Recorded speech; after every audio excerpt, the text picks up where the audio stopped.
Hi, I'm Pastor Larry Enriquez. This is 2020 Church, and I'm glad you're here with us this evening. You know, we are, as you've been following for the last couple of weeks, in our Lenten season, moving our hearts and minds towards commemorating the death of Jesus on Good Friday and celebrating his resurrection. I always feel odd saying celebrating his death on the cross, but there is a celebration for all of those who had no other way to get to heaven but through the death of Christ. So, in light of the outcome, we celebrate what he did for us, his sacrifice, that we would live the same kind of lives, sacrificial lives. We wouldn't hold on so much to ourselves, but that we would see our worth as God has made us worthwhile and then focus on others. Well, anyway, that said, I'm glad you're here with us this evening. And we do simple soup suppers. So 4 weeks prior to the Sunday of the resurrection, we do this little simple soup supper activity in order to remind us to slow down, to take in the things that are really helping our spirits and minds focus on Jesus by recognizing the things that matter, the things that don't, being a little bit more intentional about reflecting on the things that, again, matter most. So I like the idea of simplifying life because it's so complex with busyness. Not complex with depth sometimes, but complex with busyness. So that said, we're going to have a little time of a culinary expression for you from me. I was telling, by the way, I think I'd be more authoritative if I had that on, but I don't want to put it on at this point. I'm not sure it fits anymore. But there is some background in my life for being trained a little bit, and so that said, there's some things I think I can pass on to you to help you just do some things better. In the culinary world, by the way, we have two soups coming. One made by Ernie Vilchis and one made by Cindy, and it smells so good. Really smells so good here in the kitchen. And by the way, you're welcome to come if you can to Simple Soup Suppers and have the soup and bread suppers with us if you attend one of these Wednesday evenings. But it smells very good in here. And we're going to have Ernie come up in a little bit and go over how he made the soups. But I'm going to just act like he did some of the things I'm going to show you now, whether he did or didn't. But he could have, because every soup can start this way. But remember this, hold a knife like that so that you are holding it in a way where it's not precarious when you do that, or any other way you may hold the knife. That's the way they might teach you to hold a knife in culinary school, in cooking school. You would do it like that. I'm going to put this down. This is mint, by the way. But there is what's called a mirepoix. Remember that? We talked about other aromatics. It's called an aromatic. And other cultures have their sofritos, that kind of thing. But anyway, we're going to just look at the mirepoix. It's the French term that is addressing the aromatics that start sauces and soups. So generally speaking, it's 2 parts of onion to 1 part celery and 1 part carrot. These 3 things together would be a mirepoix. We're going to cut these in just a bit just to give you a little quick lesson. Also, in culinary school, Culinary 101, they would teach you another French term, mise en place, which means have everything in order. So before you cook, it makes cooking a lot funner if you have everything ready to go and then you just do it as you go along. I don't do that very well. I so want to get moving. I just start going without getting things in place, which is mise en place. So I'm usually like this, holding this and doing something. I'm going, honey, get me an egg, or honey, get me a spatula. So it's good to have things in order. Mise en place. So that said, here's how it would look like. By the way, here's the onion. You cut it from root to end if you're going to mince it, and you take off the top. Usually I would have I guess it's called a trash bowl, and all this trash would go in that bowl. So I'm not making a mess. And so that would do that. Then I would take off, again, the skin of this onion. If you don't want it to burn your eyes, as I've said before, put it in the freezer, then take it out, and usually it keeps the gases in a little bit better. They used to do this. They used to come across like this, and another time, and then this way. They don't do this anymore in culinary school. They just do this. Like that. And then you cut like this. And then you're mincing your onion just like that. So get that, and then cut across like that, and then you get your onion bits. Then really this just becomes, little pieces of onion. So I'm saying that because when you actually do this, if you were doing the mise en place, then you would get all this onion. I'm going to make a little mess here, but I'm just, for the sake of not boring you to death, but just giving you some techniques. This would go like that. Okay. So if I was having everything in place, I'd have my onions here, for instance. And then I would get my carrot, and here's how you would cut a carrot. As you know, they're round, so you have to be careful that you don't cut yourself, of course. Never peel a carrot. All the nutrition's there. Wash it, but don't peel it. Take the end off. I do this. I cut it like that. Then I cut it again. Like this. Maybe even one more time. Like that. So it's like this. And then I mince it. Now you have little pieces that are going to go inside of a ramekin, like this onion is. So I would cut all of it and put it in a ramekin. And so I would have all my carrots, all my onion, and then I would do kind of the same thing with a celery. Remember, those are the things that make for a mirepoix, and I would just do this. And that would be my onion, my celery. I put my celery inside another ramekin. So I would have all these things in order, along with the other things that most likely are in these soups. Now, Ernie made a clam chowder. Look at it a bit. Normally, in some soups you can do this, but probably because it's a white soup, he just did maybe onion and celery and butter, because this always goes with a lipid. So it's olive oil, vegetable oil, or butter. By the nature of this rich clam chowder, he's going to create a roux with flour. Without getting into all of that, you probably start it with a celery, onion, and butter, and then the potatoes, and then you do that. Then you start adding your stock and other things, blah, blah, blah. But you have all these things in order. You'd have your butter, these things, your diced potatoes. You would have your clams already separated with the juice and the meat of the clams. A little bit, I think I might have said flour, salt and pepper. All that would be in place. So that once the soup is going, then you just start adding things as you need to add them according to your recipe.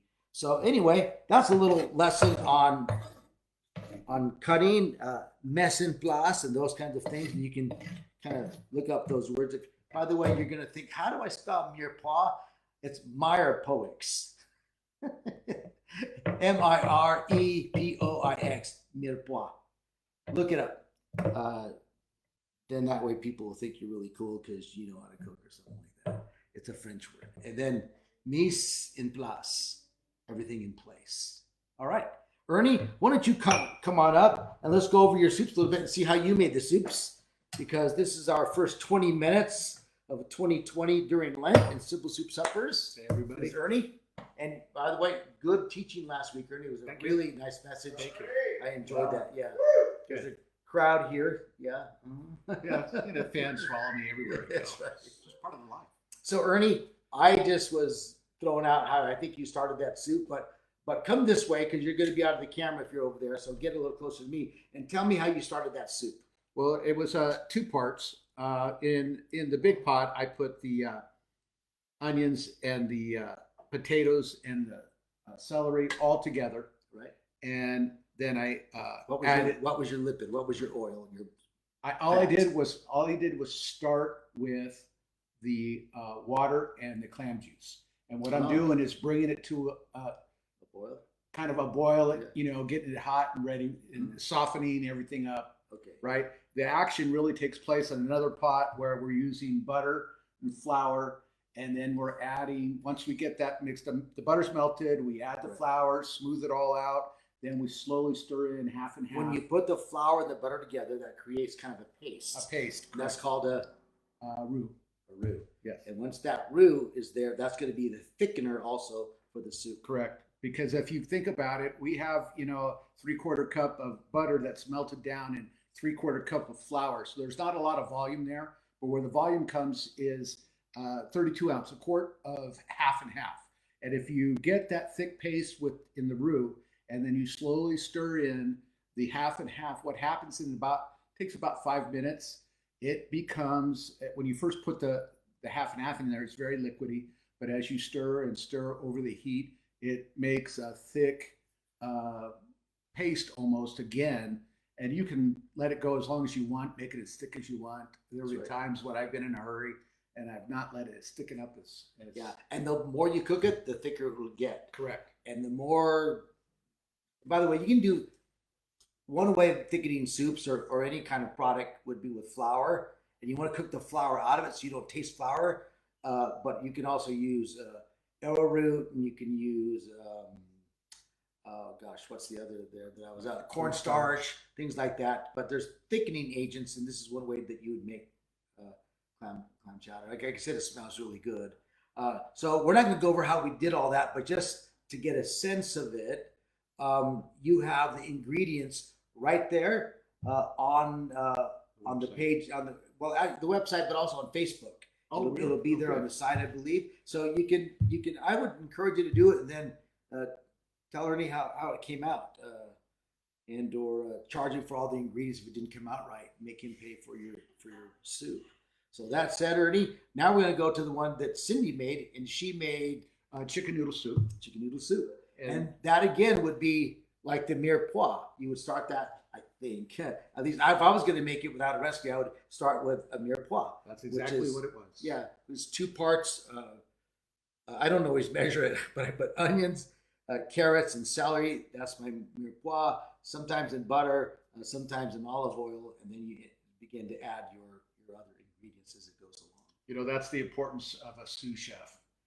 When we're putting stuff together, Cindy is there at the side, and she's cutting, and she's measuring, and she's laying it all out.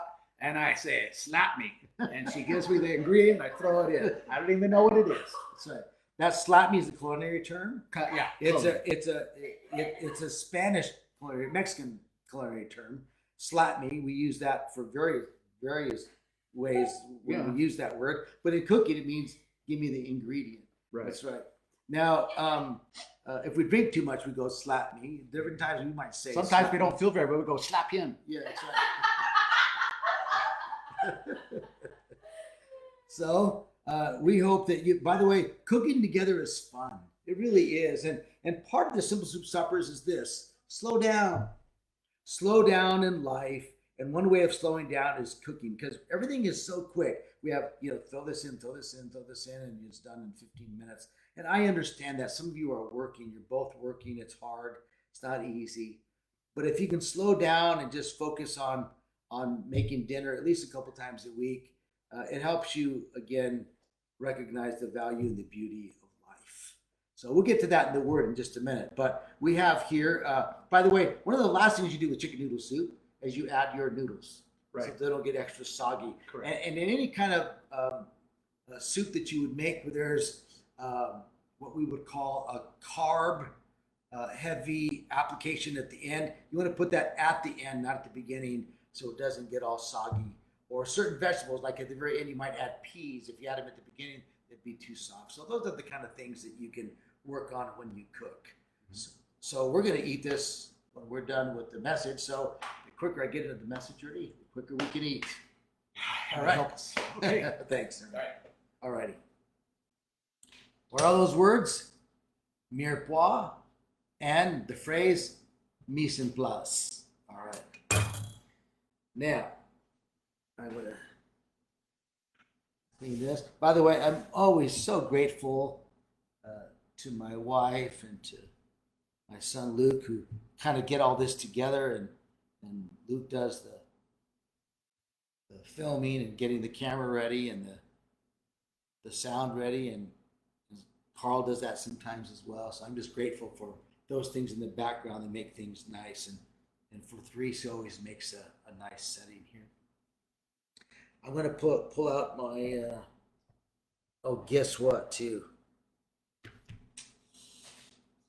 My first pair of actual, what we would call prescription glasses. Oh yeah. Here I go. Glasses. And things look, I can read without it, but it's so much crisper with these. I didn't know I was missing out. We're going to look at Luke chapter 12 as a way again of reflecting on slowing down life and focusing on what really matters. And when we talk about Lent, some of the elements of Lent are sacrifice and denial and service. And I hope that we can kind of touch on that a little bit here this evening as we consider the things that really matter and the things that don't. I had a time with a new friend who's working on our front yard, and I was talking to him this late afternoon about my father. My father, like many of you, I love my father, and he passed away. Went to be with Jesus on Easter 2005. Early morning Easter, he passed away. Then I went and did a sunrise service and an Easter service the night of his passing. And my dad was a horseman, and I could talk a lot about my dad, and he did a lot of good things. He did not a lot of good things, and he was a real man and a real dad and husband, and he lived a life, and there's stories, and go on and on with all kinds of stories, etc. And my grandkids,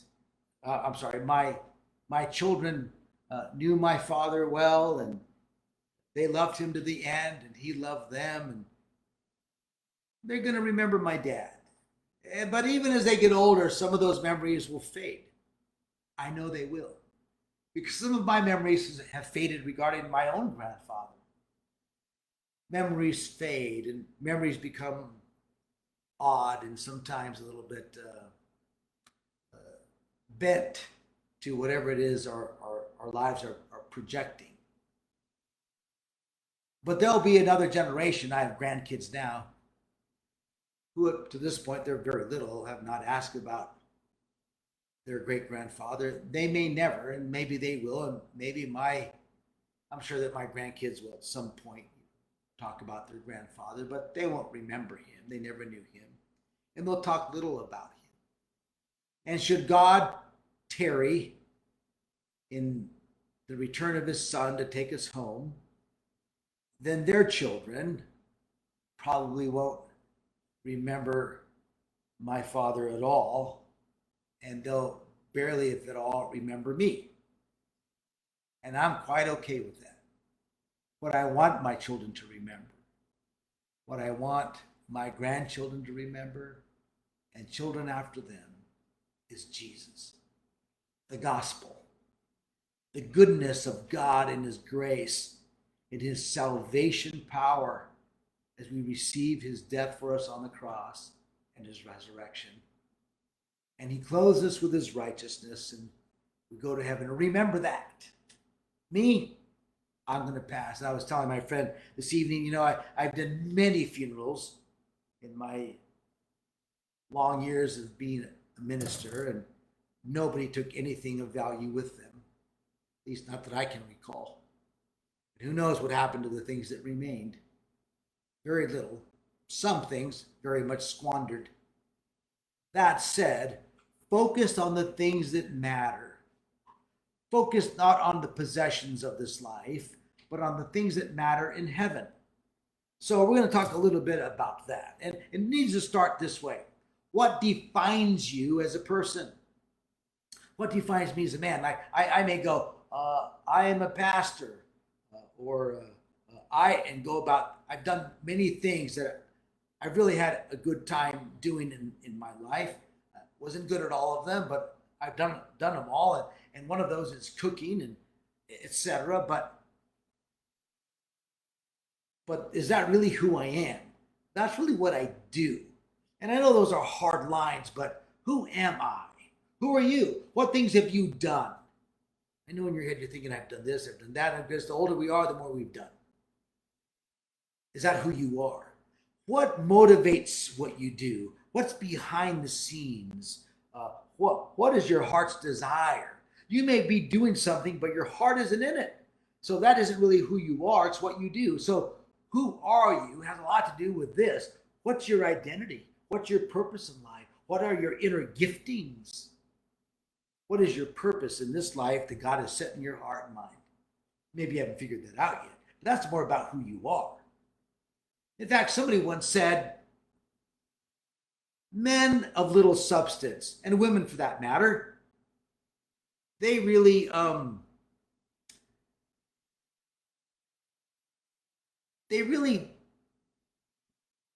focus on stuff. They focus on things. Men and women of substance, they focus on being. Who are we? Who are you? Do I focus on things and stuff? Or do I focus on being who God has called me to be? Who God is leading me to be? Who God is empowering me to be? You want to be a man or a woman of substance or of little substance? Well, in our world, in our culture, wealth equals worth and power, i.e., wealth equals identity. Number two, acceptance.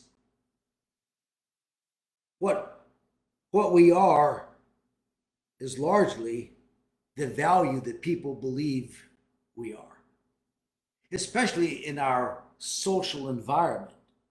We are as valuable as other people think we are. That's sad, isn't it?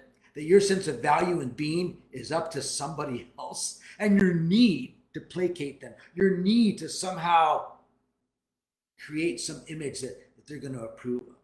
But that's the world, that's the culture we live in. Being somebody without restrictions. We live in that kind of culture too, isn't it? Isn't it that kind of culture? Freedom is without restriction, without boundaries. To the extent that we don't even live in reality.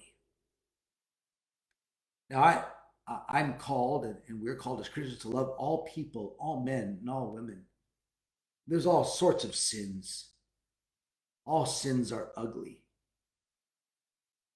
We're called to accept everybody as human beings with the image of God stamped on them, but to never accept the sin, any sin in our lives. And unfortunately, we live in a culture where we are really bypassing reality to say, I'm a man, but I feel like a woman, so I'm a woman. It's like, that's not even reality.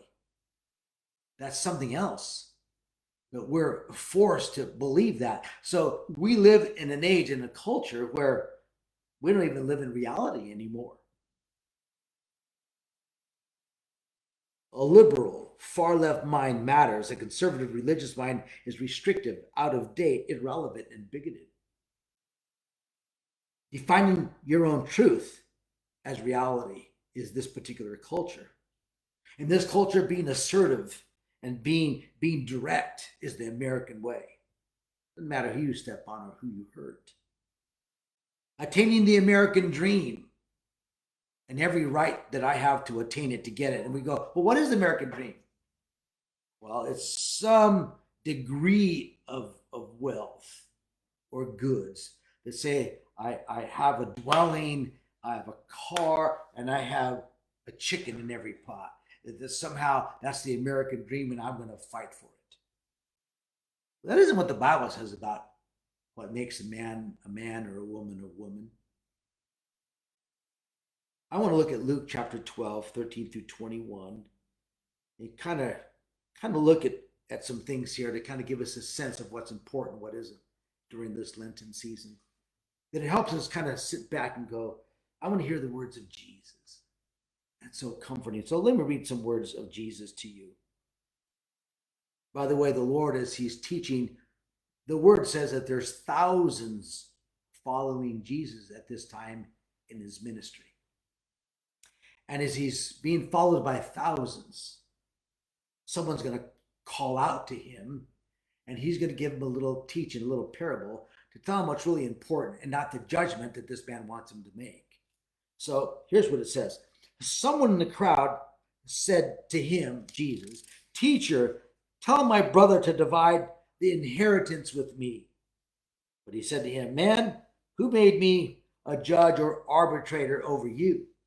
And he said to them, "Take care." Now he doesn't want to talk about their little petty judgments. He wants to talk about the real issue in this man's heart. Isn't that how God is? How the Lord is? He wants to talk about the things really at the heart of the matter. We want to talk about symptoms. I don't care about why I got this. Just get rid of the symptom, the runny nose, the scratchy throat. I don't care about anything else. Just get rid of the symptoms. God cares about the heart of the matter, the heart of the issue. He says to them, "Take care and be on your guard against all covetousness, for one's life does not consist in the abundance of his possessions." And then he told them a parable. Now, you want to ask yourself, well, what is coveting? What is covetousness? We rarely talk about it, I think, don't we? I don't hear it much. Well, I don't hear a prayer request. Pray for me. I've been coveting this week. I don't think I've ever heard that in my ministry. Oh, please pray for me. I'm a coveter. No one's ever called me for it. I've done a lot of counseling, hundreds of hours of counseling, thousands really. And then no one's ever called and said, I have a problem with coveting. But the Bible indicates that one, it's the source of all kinds of sins, as we see it in the Ten Commandments. But it is one that the Bible is clear to tell us in the New Testament is something we struggle with, and even Paul said he struggled with this. Coveting is wanting more of what you already have. Wanting more of what you already have enough of. Wanting something that you don't need anymore. Isn't that funny how it is? We kind of always elevate things that we need to that status of need. And there's probably a few of them. I mean, few things we really have that we need. And we have everything we need. And the Bible tells us with clarity that if we seek God's kingdom first, all the things we'll need, he'll add to us. We live in this precarious time, and there's a lot of word out there about the change of the dollar and the value of it in the future as being little to none. The shortage of food, our president recently said, we're all going to hurt. There's going to be a food shortage. There's a shortage of fuel and other things, and so there's a kind of a dark cloud that's been painted that's going to come over us. And again, I think that fear is a terrible but very good motivator. I think our current government uses that, and the world in general, on purpose or not. Fear motivates people, and I'm sorry, because as Christians, we're called to be motivated by love, not fear. So again, Lenten season, pull back. Don't be afraid. I think there's at least 365 statements in the Bible of this command. Do not be afraid. One for every day. Do not be afraid. Let love be what motivates you, not fear. And so in this occasion here, Jesus is going to essentially say to this brother, the real issue isn't this idea of your inheritance, but your heart.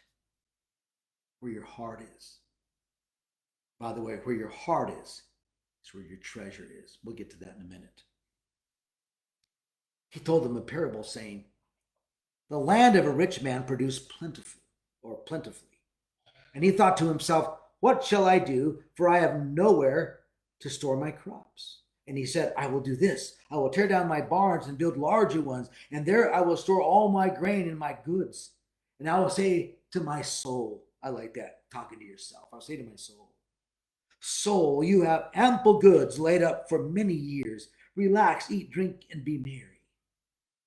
God said to him, fool, this night your soul is required of you, and the things you have prepared, whose will they be? So is the one who lays up treasure for himself and is not rich toward God. Now, he's given us this example of a man who has not stored up for himself things in heaven. What would those things be? Well, the things that make a man or woman who they really are, where their heart drive is, where their heart desire is. Is it for the things of God or for the things of this world? Is it the things that the world says make you important or the things that God says make you valuable that you pursue? Do you pursue relationship? Do you pursue the gospel, the sharing of it, the living of it? Do you pursue serving and do you pursue recognizing the gifts that God has given you to, again, touch others with love and with kindness and with gentleness? Do you think on the things that are eternal or just the immediate? And so Jesus, he says, we just do all kinds of things to store up things in this life, a form of coveting, getting more than we need, wanting more than we need. It's never enough. And then we pass. Again, if I've done hundreds of funerals, no one has taken a trailer of wealth with them. Maybe a nice ring that they left on their finger. And then should God tarry long, one day they'll be dug up or some flood will come and lift them all up and go, oh, look what I found. A golden ring with a diamond in it. Everything perishes, but not the things of God and not the things of heaven. Lenten season says focus on those things, the things that have value and purpose and meaning in God's economy of life and living, not in the world's. Pay attention. Then he said to his disciples this, therefore I say to you, don't be anxious about your life, what you will eat, or your body, what you will wear. Life is more than food, and the body is more than clothes. Consider the ravens. They neither sow nor reap. They have neither storehouses nor barns, yet God feeds them. How much more valuable are they than birds, or rather, are you than birds? Who of you, by worrying, can add one single inch to his height? If you then cannot do what is least, why are you anxious about the other things? See, life is more than all that stuff. You know, I was reading about what's valuable to Americans, and I was listening to some people talk about that, mainly non-believers, because I wanted to hear how experts in the world would say it. And a lot of them said, an American value is this, that we gain wealth through hard work. And we find this inner joy because we work hard and we deserve the things that we get. And we are a country of consumers, but we consume from hard work. And it's worth it. And I thought, baloney. The idea of Americans being hard workers, I know there's hard workers out there. I'm not saying that. But that is not at the core of our being anymore as a culture. It's get money however you can, by luck, by lottery, by doing little funny things on, the internet or some other form of some other platform. The idea is just get money however you can, so you don't have to do anything, so you can get more stuff. It's not about working hard because you've been given gifts and talents to serve and go work hard, because God has put in us a desire to work, because when we work, we're like God. When we create, we're like God. When we serve, we're like God. That's not the core anymore. It's be wealthy, however you can do it. Work, maybe, maybe not. Who cares? In fact, the least amount of work you do, the better. And it won't be great that once you get wealth, you don't have to work anymore. Work isn't a curse. Work is a blessing. And yet we strive to get people to not have to work again by just becoming rich or something else. It's like craziness. So the Lord is clear to us. Find joy, health, peace in serving God in the things that matter, the things of heaven. Don't be anxious for life. Consider how the lilies grow in verse 27 of chapter 12. They neither spin nor weave. Yet I say to you that Solomon in all his glory was not arrayed like one of these. If God so clothes the grass, which today is in the field and tomorrow is thrown into the oven, how much more will he clothe you, O you of little faith? Do not seek what you will eat or what you will drink, or be of anxious mind.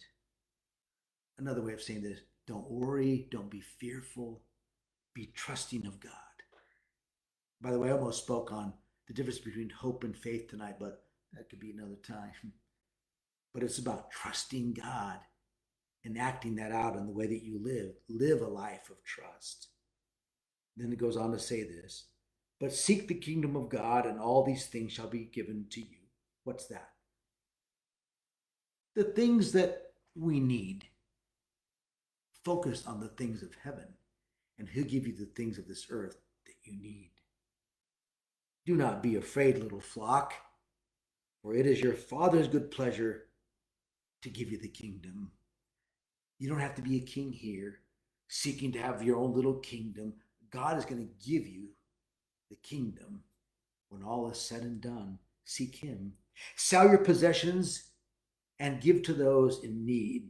The term translation here would be alms, which is given to those who are in need. Provide yourselves purses that do not grow old, an unfailing treasure in the heavens, where no thief comes near and no moth destroys. For where your treasure is, there will your heart be also. Where are your treasures in this earth? That's where your heart is.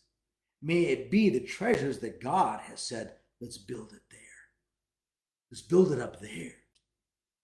Let's do what God wants. Let's build up the treasure that God wants. That's the treasure that we should work on. Don't be afraid, you tiny flock. That's the way it says it in the Message. Don't be afraid, you tiny flock. Your Father plans to give you the kingdom. Sell your possessions and give the money away. Get yourselves purses that never grow old. It's kind of like the things that matter in this world. Yeah, don't worry about it. Don't worry about that stuff. Sell your possessions and give the money away. Get yourselves purses that never grow. Get yourself the kind of utility bags that are gonna equip you for doing God's work here on earth. Because the work you do for God here on earth, you're doing in heaven, where no thief can ever reach it or moth ruin it. Wherever your treasure is, you may be certain that your heart will be there too. So when I pass, I don't want anything on my funeral stone that would say, oh, he earned us such a great living in himself too. Had a neat little car. But may it be that we live for Jesus. And we worked at helping others see who Christ is, that they might know his life and his joy and his presence and his company and what it meant to live a life that was storing treasures in heaven. Make that be your work. Let that be your work, to discover, what is it? What is it that I can do that is building a treasure in heaven? Wrestle with that. Wrestle with being not on getting. Be a person of substance, not little substance. Well, love you guys, and I appreciate the time you've allowed me to have here in your life. I know time is precious. So thank you for this time. I hope that the Word of God goes deep into your heart and grows there. Strength to be all that God has called you to be. And on the way, have fun cooking. I love cooking. Maybe you'll never love it like I do, but may you find the joy of it when you do it by doing it just a little bit better. Remember, mirepoix and mise en place. All right. God bless you. Hope to see you this Sunday, 10:30. You have the address there in front of you somewhere. So God bless you. Sleep in peace tonight. See you soon.